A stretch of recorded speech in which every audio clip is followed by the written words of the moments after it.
উনি রাজমিস্ত্রির কাজ করে। তো এই যে এই টিকিটের অপর পৃষ্ঠায় লেখা ছিল বুসরা। শ্রীমূর্তি বাজারে আমার সেই টিকিট বিক্রি বিষয়টি নজরে আসে। এই তো মামা মোটরসাইকেল নিয়ে যায় গোপনে রাখে দিচ্ছে, এটা আর কিন্তু বোঝা।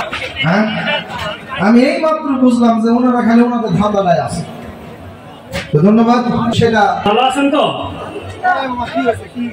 আমরা গতকালকে ড্রয়ে বিজয়ী প্রতিনিধি পক্ষ থেকে আমরা আসছি। তো একটু মজা করতে চাই যে বিষয়টি নিয়ে, সেটা হচ্ছে আমার বড় ভাই তুষার মিয়া, যিনি গাড়ি ড্রয়ে জিতেছেন,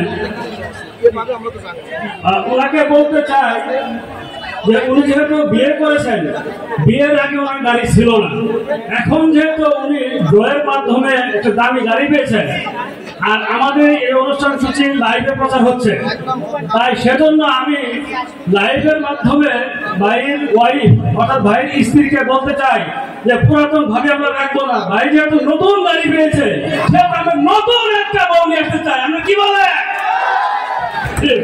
সকলে ধন্যবাদ। আসসালামু আলাইকুম। বিয়া কিন্তু আপনার দুলা ভাই আরেকটা দেওয়ার জন্য খারাপ।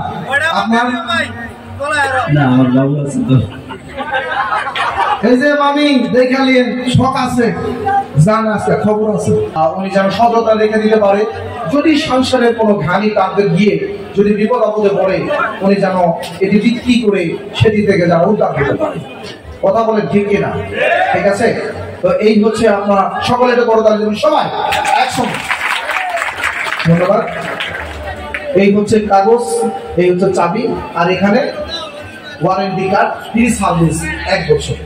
ঠিক আছে, এটা হলো বই। আপনার গাড়ি আছে? গাড়িগুলো নামাই দাও। আমাদের কাগজটা কাকে দিই? আমি বললাম ঠিক আছে, নিয়ে যান। যেহেতু আপনারা এত রাত্রে কষ্ট করে আসছেন, আপনাদেরকে আরো কষ্ট কেন দেবো? তো চাবি আর গাড়ি দিয়ে দিয়েছি। তো আজকে যিনি আসছে, গতকালকে নুসরাত শেরপুর, উনি রাজমিস্ত্রির কাজ করে। তো এই যে এই টিকিটের অপর পৃষ্ঠায় লেখা ছিল বুসরা, এটি কে? আপনার মেয়ে। আপনার মেয়ে কয় বছর বয়স? 6-7 মাস বয়স।